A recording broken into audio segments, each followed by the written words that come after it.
باللہ من الشیطان الرجیم بسم اللہ الرحمن الرحیم رب اشرح لی صدری ویسر لی امری واحلل عقدۃ من لسانی یفقہوا قولی۔ کتاب التلاوت، پیج نمبر 89، کتاب التلاوہ۔ قرآن کریم کی تلاوت کے آداب اور فضیلت، آداب تلاوت، قراءت کا بیان۔ الحمدللہ قرآن مجید رمضان میں نازل ہوا، شہر رمضان الذی انزل فیہ القرآن۔ ویسے تو عام دنوں میں بھی قرآن مجید پڑھنا چاہیے کثرت کے ساتھ، اس کے ساتھ ایک مضبوط تعلق ہونا چاہیے، کیونکہ قرآن مجید ہی وہ واحد چیز ہے جس کے ذریعے بندہ اللہ تعالیٰ سے براہ راست جڑ جاتا، یعنی ڈائریکٹ ریلیشن شپ، ڈائریکٹ کانٹیکٹ۔ کیونکہ ایک حدیث کے مطابق قرآن کریم کا ایک سرا بندے کے ہاتھ میں اور دوسرا اللہ کے ہاتھ میں، تو گویا وہ چیز جو براہ راست ڈائریکٹ اللہ کی طرف سے آ رہی ہے، دوسری طرف اگر ہم اس کو تھام لیتے ہیں، پکڑ لیتے ہیں، تو اس کا کیا معنی ہے؟ ہم ایک طرح سے اللہ تعالیٰ سے جڑ جاتے ہیں، اور جب اس کو چھوڑتے ہیں تو گویا ہم اللہ تعالیٰ سے دور ہو جاتے ہیں۔ اور قرآن پاک کے پکڑنے کا مطلب کیا ہے؟ یہ نہیں کہ اگر مصحف کو ہم ہاتھ میں رکھیں تو گویا ہم نے رسی کا ایک سرا ہاتھ میں پکڑ رکھا ہے اور بس ہمارے ساتھ ہے۔ اس کو پکڑنے کا مطلب یہ ہے کہ اس کو پڑھتے رہیں، اس میں غور و فکر کرتے رہیں، اس کو سنتے رہیں، کسی نہ کسی طرح اس کے ساتھ عملی تعلق ہو ہمارا۔ صفحہ نمبر 91، فصل اول، قرآن کریم کی تلاوت کے آداب اور فضیلت۔ قرآن کریم کی سب سے بڑی فضیلت یہ ہے کہ وہ اللہ تعالیٰ کا کلام ہے۔ باقی تمام چیزیں کیا ہیں؟ اللہ تعالیٰ کی تخلیق، کریشن، اور قرآن واحد ہے جو اللہ کا کلام ہے۔ تو کریشن اور سپیچ میں فرق ہے نا۔ اللہ تعالیٰ نے بہت سی آیات میں خود اس کی عظمت بیان فرمائی ہے۔ فرمایا ھذا کتاب انزلناہ مبارک، اور ہم نے اس کتاب کو اتارا، یہ برکت والی ہے، یعنی خیر و بھلائی سے بھرپور ہے۔ اور فرمایا ان ھذا القرآن یہدی للتی ہی اقوم، یہ قرآن وہ راہ دکھاتا ہے جو بہت سیدھی ہے یا سب سے زیادہ سیدھی ہے۔ ہم ہر نماز کی ہر رکعت میں سورۃ فاتحہ میں یہ دعا مانگتے ہیں، اہدنا الصراط المستقیم، کہ اللہ ہم کو سیدھا راستہ دکھا۔ تو وہ راستہ کہاں سے نظر آئے گا؟ کون بتائے گا؟ کون دکھائے گا؟ قرآن۔ ان ھذا القرآن، یقیناً یہ قرآن، یہدی، ہدایت دیتا ہے، راستہ دکھاتا ہے، للتی، وہ جو ہی اقوم، سب سے زیادہ درست، سیدھا اور سٹریٹ ہے، جس میں کوئی کجی نہیں۔ اور اگر کوئی شخص قرآن چھوڑ کر کسی اور ذریعے سے ہدایت پانا چاہے تو وہ نہیں پا سکتا۔ اور فرمایا لا یأتیہ الباطل من بین یدیہ ولا من خلفہ، باطل نہ سامنے سے اس پر آ سکتا ہے نہ پیچھے سے، یعنی اس کتاب میں کسی قسم کی کوئی مداخلت نہیں ہو سکتی، اس کے الفاظ میں، اس کے کلام میں کچھ بھی اور داخل نہیں کیا جا سکتا، نہ نکالا جا سکتا ہے۔ یہ ایک مضبوط کلام ہے، اللہ تعالیٰ نے اس کی حفاظت کا ذمہ لیا ہے۔ بخاری شریف کے افراد میں حضرت عثمان بن عفان رضی اللہ عنہ کی حدیث ہے۔ افراد کا کیا معنی ہے؟ افراد، بخاری شریف کے افراد میں آپ نے لفظ متفق علیہ سنا؟ کیا مطلب ہے اس میں؟ جسے بخاری اور مسلم نے روایت کیا ہے۔ اور افراد کا پھر کیا معنی ہوگا؟ اکیلے بخاری نے جس کو روایت کیا۔ نبی صلی اللہ علیہ وسلم نے فرمایا تم میں سے بہترین آدمی وہ ہے جو قرآن سیکھے اور سکھائے، خیرکم من تعلم القرآن وعلمہ۔ اور حضرت انس رضی اللہ عنہ نے کہا رسول اللہ صلی اللہ علیہ وسلم نے فرمایا کچھ بندے اللہ تعالیٰ کا اہل و عیال ہیں۔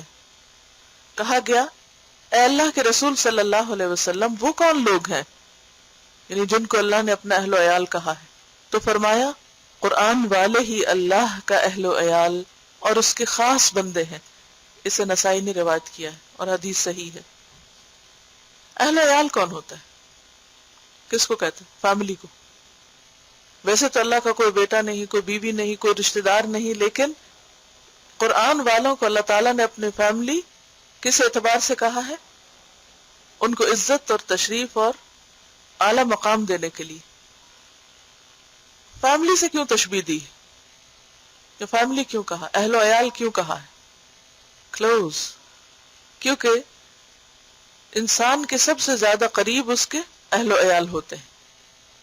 ہم میں سے ہر شخص چاہتا ہے کہ وہ اللہ کا مقرب بندہ بنے، اللہ کے قریب ہو، اللہ کا قرب اس کو نصیب ہو، اسے اللہ کی محبت نصیب ہو، وہ اللہ تعالیٰ کے خاص خاص خاص بندوں میں شمار ہو۔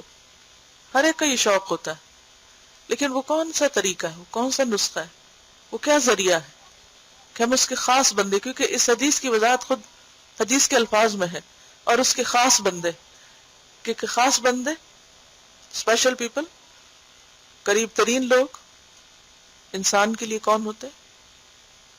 اس کے گھر والے۔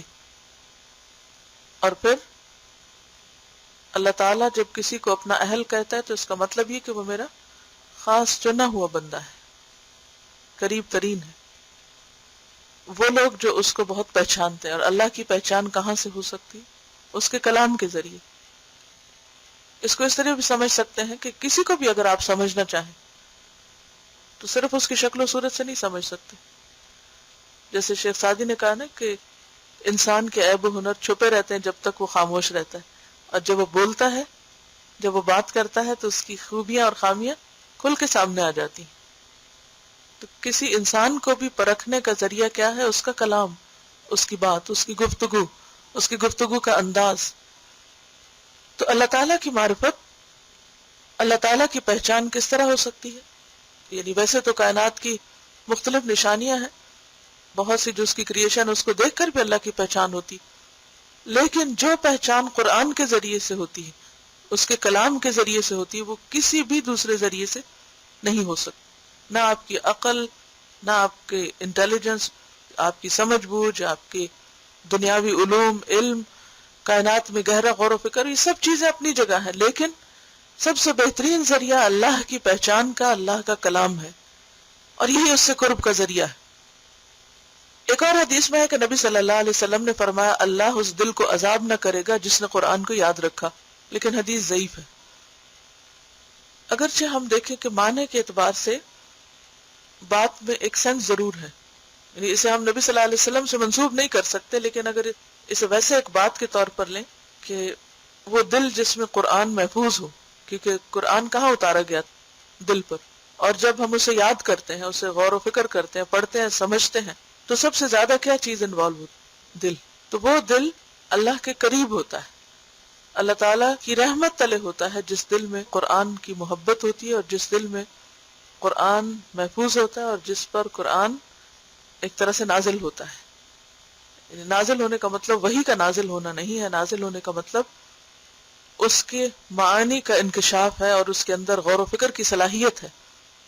تو وہ جگہ جو ہر وقت قرآن میں مشغول ہو، اب دیکھیے کہ جس جگہ قرآن مجید پڑھا جا رہا ہو تو کیا ہوتا ہے؟ اس جگہ پر رحمت اور سکینت نازل ہوتی ہے۔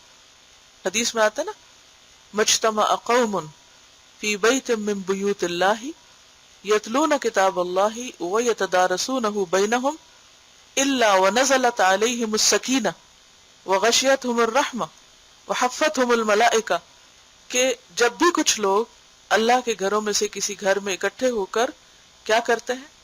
جمع ہو کر یتلون کتاب اللہ، اللہ کی کتاب پڑھتے ہیں، ویتدارسونہ بینہم، اور آپس میں اس کو سیکھتے سکھاتے ہیں، الا ونزلت علیہم السکینہ، مگر ان پر سکینت اترنے لگتی، غشیتہم الرحمہ، رحمت ان کو ڈھانپ لیتی، حفتہم الملائکہ، ملائکہ ان کو اپنے گھیرے میں لے لیتے ہیں۔ اگر اس جگہ کے ساتھ یہ معاملہ ہوتا ہے جہاں قرآن پڑھا جاتا ہے، تو وہ دل جو قرآن کی محبت سے سرشار ہو اور اس میں غور و فکر میں مشغول ہو، تو یقیناً وہ بھی اللہ کی رحمت کا مستحق ہوگا۔ اس کے برعکس وہ دل جس میں حسد اور بغض اور نفرت اور کینہ اور بہت سی اور منفی چیزیں بھری بھی ہو، تو اس کے بارے میں کیا آتا ہے؟ اور بخل خاص طور پر قرآن مجید میں آتا ہے نا، آگ جو ہے وہ ان کے دلوں تک پہنچ جائے گی. تطلع علی الافئدہ، ویل لکل ہمزہ میں آتا ہے نا، ویل لکل ہمزۃ لمزہ الذی جمع مالا وعددہ، وہ جس نے مال جمع کیا اور گن گن کے رکھا. یحسب ان مالہ اخلدہ، وہ سمجھتا ہے کہ اس کا مال ہمیشہ اس کے پاس رہے گا. کلا، ہرگز نہیں. لینبذن فی الحطمہ، وہ ضرور ضرور توڑ پھوڑ دینے والی میں پھینکا جائے گا. حطمہ جہنم کا ایک نام ہے. وما ادراک ما الحطمہ، اور تمہیں کیا معلوم کہ حطمہ کیا ہے؟ نار اللہ، اللہ کی آگ. الموقدہ، جو بھڑکائی جا چکی ہے. التی تطلع علی الافئدہ، وہ جو دلوں کو جا پکڑے گی. ویسے تو آگ سارے جسم کو پکڑے گی، لیکن خصوصی طور پر دل کو کیوں جا کے پکڑے گی؟ کیونکہ دل ہی مرکز تھا دنیا کی محبت کا. دل میں ہی یہ بخل اور مال کی محبت اور سارا وقت بس وہی کیلکولیشنز کرتے رہنا اور ان کیلکولیشن سے باہر ہی نہ نکلنا، اور باقی ہر چیز کو بھلا کر صرف اور صرف اسی چیز میں مشغول ہونا، اور اللہ کی یاد اور اللہ کی محبت اور اللہ کی بھیجی ہوئی ہدایت اس سے بالکل غافل ہو کے جینا. یہ اس بات کی علامت ہے کہ وہ سزا بھی خاص طور پر وہاں تک پہنچے گی. اور پھر یہ ہے کہ کوئی بھی چیز جو دل تک پہنچ جاتی ہے وہ کہاں تک جاتی؟ مثلا آپ دیکھیں آپ کے بلڈ میں کلاٹس ہوتے، لیکن جب وہ کلاٹ دل تک پہنچ جائے پھر کیا ہوتا ہے؟ ہارٹ اٹیک ہو جاتا ہے. دل تک کوئی بھی چیز جو پہنچتی ہے وہ پوری باڈی میں آٹومیٹکلی پہنچ جاتی. تو آگ کو بھی دل تک پہنچایا گیا تاکہ وہ پورے جسم کو اپنی لپیٹ میں لے لے. اسی طرح بنی اسرائیل کے بارے میں آتا ہے وہ اشربوا فی قلوبہم العجلہ، ان کے دل جو تھے وہ بچڑے کی محبت پلائے گئے. تو محبت کا مرکز بھی وہی ہے. جو چیز دل میں سما جائے پھر اس کا اثر پورے جسم پر آ جاتا ہے، پورا جسم اس سے سرشار ہوتا ہے. تو آپ نے دیکھو گا کہ جب قرآن آپ کو سمجھ آنے لگتا ہے، یہ قرآن کی تاثیر ہوتی ہے آپ کے اوپر، تو وہ دل تک پہنچ کر پورے جسم کے ایک ایک بال اور کھال جو ہے وہ اس سے متاثر ہو جائے. تقشعر منہ جلود الذین آمنوا، پھر ان کی جلد جو ہے ان کے رونگٹے کھڑے ہو جاتے ہیں جب ان پر قرآن کی آیات پڑھی جاتی ہیں، تو وہ دل کو ہٹ کرتی ہیں اور پھر وہاں سے پورے جسم پر اس کا اثر جاتا ہے.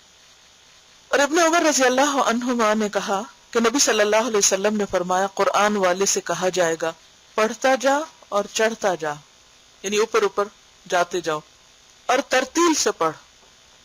ترتیل سے، جیسے کہ سورۃ مزمل میں آتا ہے وَرَتِّلِ الْقُرْآنَ ترتیلا، اور قرآن کو آہستہ آہستہ ٹھہر کر پڑھو، یعنی اس کا حق ادا کرتے ہوئے.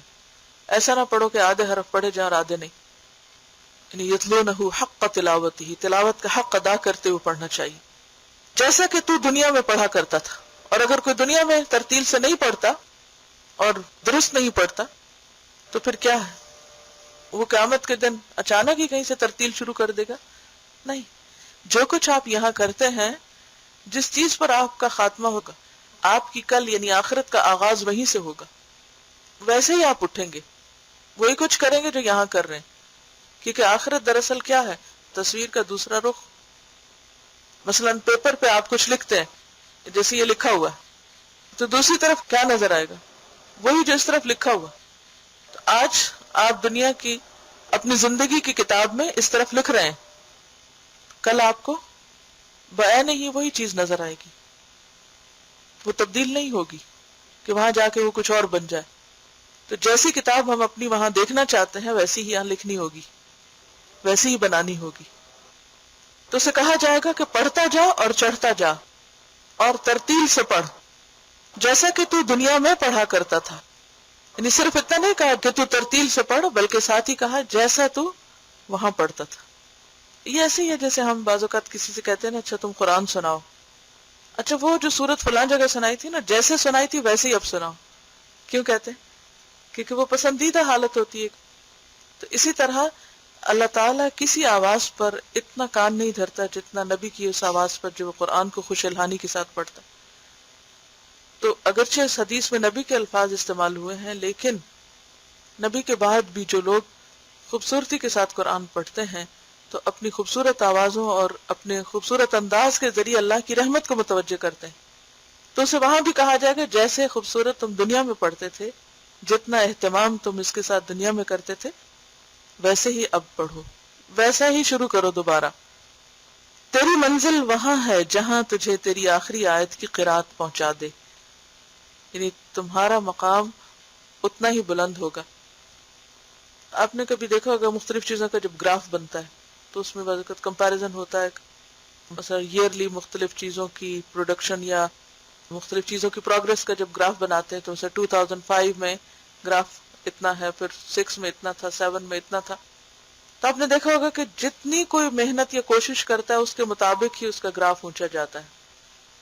تو جو شخص جتنی خوبصورتی کے ساتھ، جتنی توجہ کے ساتھ، جتنے اچھے طریقے سے دنیا میں قرآن پڑھتا ہے، اسی طریقے سے جب وہ آخرت میں پڑھنا شروع کرے گا تو اس کا گراف اتنا ہی بلند ہوگا، اس کا مقام اور اس کی جگہ جنت میں اور اس کا جو گھر ہوگا وہ اتنا ہی بلند ہوگا. پہلے بھی شاید آپ سے بات ہوئی تھی کہ جنت کے جو درجے ہیں وہ اتنے ہیں جیسے ایک آسمان سے دوسرے کا فاصلہ، یا ایک اور جگہ پر آتا ہے 500 سال کے برابر، یا ایک اور جگہ پر آتا ہے کہ جیسے تم میں سے کوئی آسمان میں ستارے کو دیکھے. اب جب ہم ستاروں کو دیکھتے ہیں تو جیسے فارم ہاؤسز ہوتے ہیں دور دور سکیٹرڈ گرین لینڈ میں، گھر چھوٹے چھوٹے ہوتے ہیں، تو ہم دور سے بازو کا دیکھ کے پہچان وہ فلاں کا گھر ہے، وہ فلاں کا گھر ہے. تو بالکل اسی طرح جو اعلیٰ درجے کے لوگ ہوں گے ان کے گھر بھی سٹارز کی طرح پورے اس میں بکھرے ہوئے ہوں گے، وہ فلاں کا گھر ہے، وہ فلاں کا گھر ہے.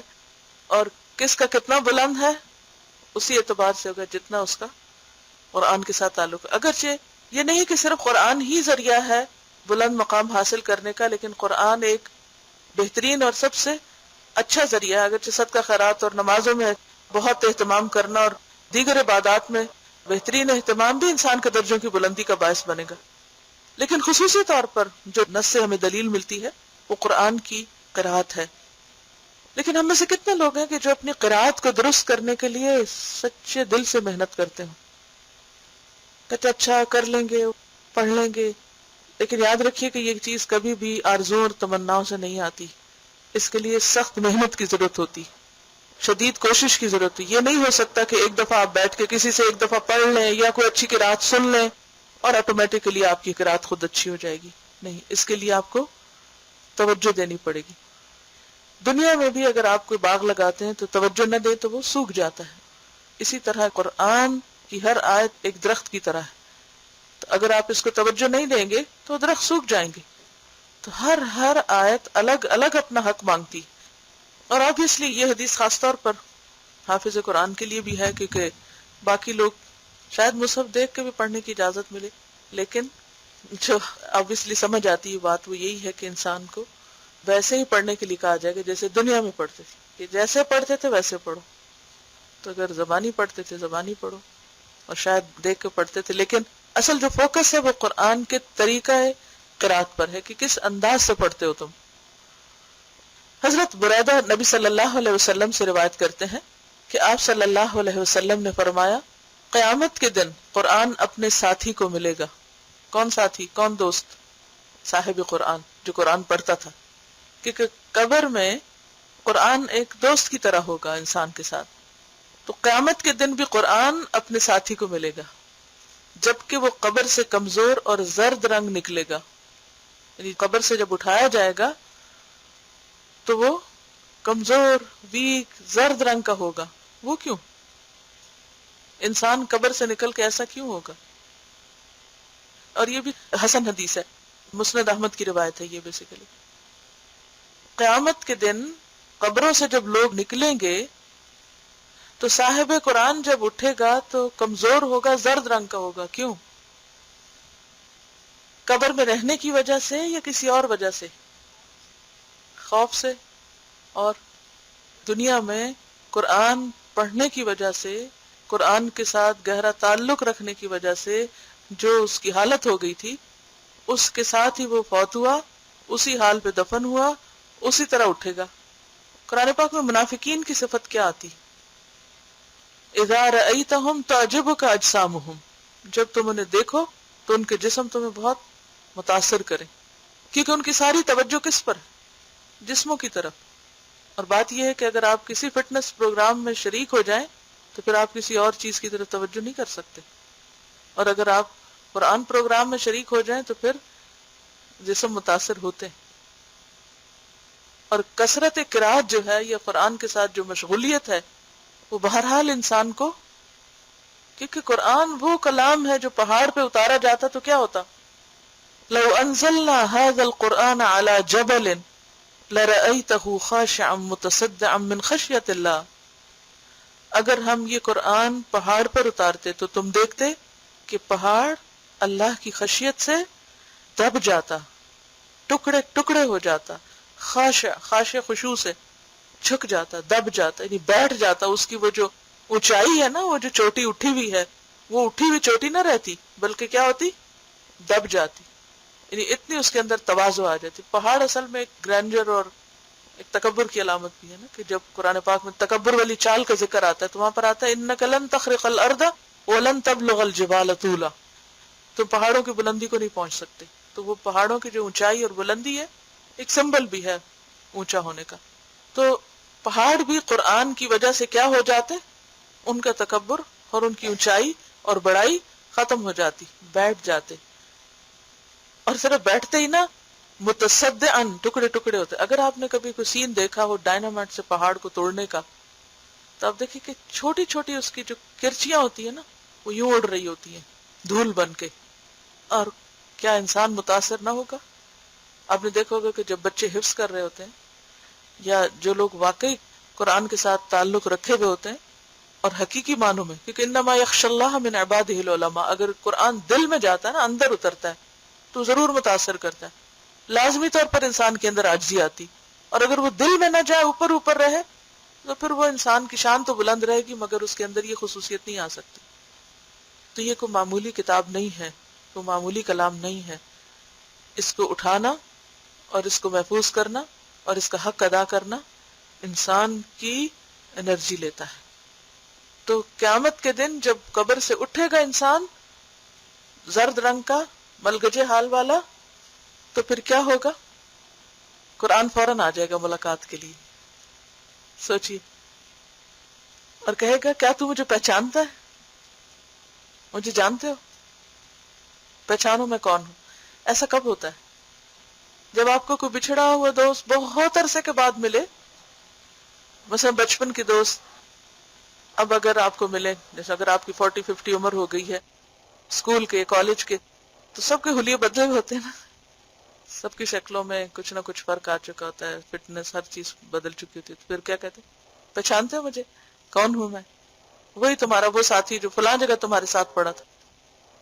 تو قرآن بھی کہے گا کیا تو مجھے پہچانتا ہے؟ وہ کہے گا میں نہیں پہچانتا. کیوں کہے گا؟ ایک تو وہ ہال ایسا ہوگا قبر سے نکلنے کا، اور دوسرا یہ کہ ظاہر ہے کہ کسی فزیکل شیپ میں تو قرآن کو کسی نے دیکھا نہیں دنیا میں. وہ کہے گا میں تیرا ساتھی قرآن ہوں، کہ میں نے تجھے گرمی میں پیاسا رکھا. کیونکہ یہ نہیں ہو سکتا کہ آپ قرات کریں اور صاحب خوب پانی بھی پئیں، بھول جاتے ہیں آپ پانی پینا. میں نے تجھے گرمی میں پیاسا رکھا اور رات کو جگایا، کیونکہ رات بہترین وقت ہے قرآن کو پڑھنے اور سننے اور یاد کرنے کا. کیوں؟ کیونکہ یکسوئی ہوتی ہے نا. نبی صلی اللہ علیہ وسلم سے بھی کیا کہا گیا شروع کی جب سورۃ المزمل نازل، بالکل ابتدائی دور کی صورتوں میں، قم اللیل الا قلیلا نصفہ او انقص منہ او زد علیہ ورتل القرآن ترتیلا انا سنلقی علیک قولا ثقیلا. ہم آپ پر بہت بھاری بات نازل کرنے والے ہیں، اتارنے والے ہیں، ڈالنے والے ہیں. تو قم اللیل، قرآن اور رات کا ایک خصوصی تعلق ہے. جو لوگ رات کو قرآن نہیں پڑھتے، قرآن پوری طرح ان کے اندر نہیں اتر سکتا. انسان رات کو صرف وہ کام کرتا ہے جس کا اسے بہت شوق ہو، ورنہ نیند کسی بھی چیز کے لیے قربان نہیں کی جا سکتی. انسان نیند کس چیز کے لیے قربان کر سکتا ہے؟ آپ کب جاگتے ہیں؟ سوچیں. اب جن لوگوں کو ٹیلی ویژن دیکھنے کا شوق ہوتا ہے، کوئی خاص شو دیکھنے کا، ان کی محبت اس میں ہے، تو وہ کیا کرتے ہیں؟ رات رات بھر جاگ کے فلمیں دیکھتے ہیں. اسی طرح جب کوئی عزیز دوست آئے تو عموماً آپ کیا کرتے ہیں؟ کوئی رشتہ دار آئے آپ کے، یہاں تو خیر تجربہ کم ہی ہوتا ہوگا آپ کو، لیکن عموماً شادیوں وغیرہ میں لوگ اکٹھے ہوتے ہیں بہت عرصے کے بعد، تو پھر کیا کرتے ہیں؟ رات کو جاگ کے بہت دیر باتیں کرتے. آپ صرف اپنی محبوب چیز کے لیے رات کو جاگ سکتے ہیں، کیونکہ نیند اس سب کو بہت پیاری ہوتی ہے. نیند کو صرف محبوب چیز کے لیے قربان کیا جا سکتا ہے. تو واقعی جس کو قرآن سے محبت ہوگی وہ قرآن کے لیے اپنی نیند چھوڑے گا. تو قرآن کہے گا میں تیرا دوست ہوں، میں نے تجھے گرمی میں پیاسا رکھا اور رات کو جگایا. اور ہر تاجر اپنی تجارت کے پیچھے ہے. ہر تاجر اپنی تجارت کے پیچھے ہے اور میں آج تیرے لیے ہر تجارت سے اچھا ہوں. یعنی لوگ دنیا کے کاروبار میں لگے رہے، دنیا کا مال کمانے میں، دنیا کے پیچھے بھاگتے رہے، جابز کے پیچھے اور چیزوں کے پیچھے. چلے مردوں کی تو پھر ایک ضرورت ہوتی ہے، لیکن آج کے دور میں تو عورتوں کے لیے بھی جاب کرنا فرض سمجھ لیا گیا کہ وہ ضرور پیسے کمائیں، اور اگر وہ نہیں کرتی تو شاید وہ کوئی جرم کر رہی. حالانکہ اسلام نے عورت پر رتی برابر بھی یہ ذمہ داری نہیں ڈالی کہ وہ کما کر کچھ لائے. اگر وہ کرتی ہے تو ٹھیک ہے، اسے ایک حد تک اجازت ہے اپنی پابندیوں میں رہ کر کام کرنے کی، یا اگر کوئی مجبوری ہے تو ٹھیک ہے وہ کر سکتی ہے، لیکن ذمہ داری نہیں، فریضہ نہیں ہے اس کے اوپر. تو اس اعتبار سے ایک خاتون ہونا میں سمجھتی بہت بڑا پریویلیج ہے ہمیں، کہ ہم اگر نہیں کوئی کام کرتے تو نہ کرے تو ہم اللہ کے ہاں گناہگار نہیں. ہاں مرد اگر وہ اپنی بیوی بچوں کو بھوکا رکھتے نہیں کھلاتے تو ان کی پوچھ پکڑ ہے. تو بہرحال یہاں یہ کہا جا رہا ہے کہ ہر تاجر اپنی تجارت کے پیچھے ہے. کیا مطلب؟ یعنی جس کو جس چیز کے کمانے اور نفع حاصل کرنے اور پروفٹ بنانے کا شوق تھا، وہ دن کو کیا رات کو بھی اس کے پیچھے لگا رہا. اور میں آج تیرے لیے ہر تجارت سے اچھا ہوں. قرآن مجید میں بھی آتا نا، ہوا خیر مما یجمعون. یہ قرآن بہتر ہے ہر اس چیز سے جسے لوگ جمع کر رہے ہیں. مثلا آج ستمبر کی کون سی تاریخ؟ 5. آپ لوگوں نے 7 ستمبر سے قرآن پڑھنا شروع کیا تھا، تقریباً 1 سال ہونے کو ہے. اس 1 سال میں آپ نے سورۃ یاسین تک قرآن کو جمع کیا، اس کا ترجمہ یاد کیا، اس کے معنی کو سمجھا، جس حد تک بھی جس سے جو محنت ہوئی، کوشش ہوئی، آپ نے سمیٹا اس کو. ہر ایک کا سمیٹنا فرق ہے نا، سب نے ایک جیسا نہیں دیا، تو سب کو برابر کر دیا، لیکن ہر ایک نے جمع اپنے اپنے ظرف یا برتن یا کیپیسٹی کے اعتبار سے کیا اس کو. لیکن کچھ لوگ سوچتے رہے. کس چیز نے روکا ان کو یہاں آنے سے؟ مثلا کسی جاب نے یا کسی اور ایسے ہی کام نے. اس 1 سال میں انہوں نے کتنا مال کما لیا ہوگا، کتنے پیسے کما لیے، اس سے کتنا کچھ کیا بنا لیں گے. ہو سکتا ہے ان کی ضرورت ہے تو ایک الگ بات ہے، لیکن اگر صرف شوق ہے، کئی لوگ صرف جاب کس لیے کرتے کہ اتنا پڑھا تو اب گھر بیٹھ جائیں، کہ میری سیٹسفیکشن نہیں ہوتی. تو اگر صرف شوق کے لیے مال جمع کیا تو مال کہاں رکھا ہوگا؟ بینک میں مثلا. وہ بینک کا مال کون استعمال کر رہا ہے، کس کو فائدہ دے رہا ہے؟ یا کوئی چیز خریدی ہوگی، مثلا کسی نے زیور خریدا، وہ زیور کہاں رکھا ہوا؟ یا ہاتھ پر رکھا ہوا ہوگا یا کسی بینک کے لاکر میں رکھا ہوگا. اسی طرح کچھ اور، اسی طرح دنیا کی چیز کو ڈیکوریشن پیس خوبصورت، کو اچھے کپڑے خرید لیے ہوں گے، وہ ساری چیزیں کہاں رہیں گی؟ یہیں رہ جائیں گی نا. لیکن وہ خزانہ جو قرآن سیکھ کر آپ سمیٹتے ہیں، دنیا کی کوئی چیز اس کے برابر نہیں، کچھ بھی نہیں ہے ہی نہیں کہیں. ہوا خیر مما یجمعون. جو کچھ بھی انسان کماتا ہے، جو بھی جمع کرتا ہے، سمیٹتا ہے، کتنا کھا لیتا ہے، کتنا پہن لیتا ہے، باقی کس کے کام آتا ہے، چاہتے ہوئے یا نہ چاہتے ہوئے. بعض اوقات انسان خوشی سے کسی کو دیتا اور بعض اوقات نہیں بھی خوشی سے دیتا اور دوسرے لے جاتے ہیں. اور وہ کس کام لگاتے ہیں اس کو؟ مثلا ہماری اولاد لے جاتی ہے، کوئی بھی لے جائے، کس کام لگائیں گے؟ ہمیں نہیں پتا کیا کریں گے ہمارے مال سے، ہمارے کام تو نہیں آئے. ما اغنى عنہ مالہ وما کسب.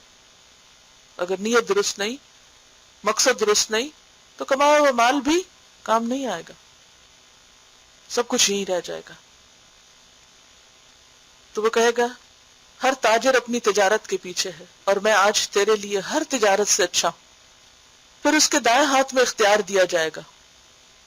حکومت کا بھی لفظ آتا ہے، یعنی ملک کا لفظ آتا ہے عربی میں. اور بائیں ہاتھ میں ہمیشہ رہنا، خالدین فیہا جیسے قرآن میں آتا ہے. اور اس کے ماں باپ کو 2 حلے جوڑے پہنائے جائیں گے. حلہ کہتے ہیں جو اوپر کا اوور ڈریس ہوتا ہے نا، عرب لوگ جلباب کی طرح لمبا سا ڈریس پہنتے ہیں. اور 2 کا لفظ یہ نہیں کہ ایک کے اوپر ایک پہنا دیا جائے گا، مطلب یہ ہے کہ ایک نیچے پہنا ہوتا ہے اور ایک اوپر اوڑا ہوا ہوتا ہے. خدا ہی بہتر جانتا ہے ان کی اصل صورت کیا ہوگی اور اس کی قیمت کیا ہوگی، کہ ساری دنیا ان کی قیمت نہیں بن سکتی. پوری دنیا کا مال خرچ کر کے آپ دنیا میں وہ کپڑا نہیں خرید سکتے. وہ کہیں گے یہ حلے ہمیں کس سبب سے پہنائے گئے ہیں، اتنے خوبصورت کپڑے ہمیں کیوں دیے جا رہے ہیں؟ کہا جائے گا تمہارے بیٹے نے قرآن یاد کیا تھا. اور اگر ماں باپ کی یہ عزت ہے تو خود اس شخص کی عزت کیا ہوگی؟ خود اس کو کیا دیا جائے گا، کیا پہنایا جائے گا؟ پھر کہا جائے گا جنت کے درجات اور بالا خانوں میں پڑھتا جا اور چڑھتا جا. اقرا ورتقی کا لفظ آتا ہے عربی میں، ترقی کرتے جاؤ.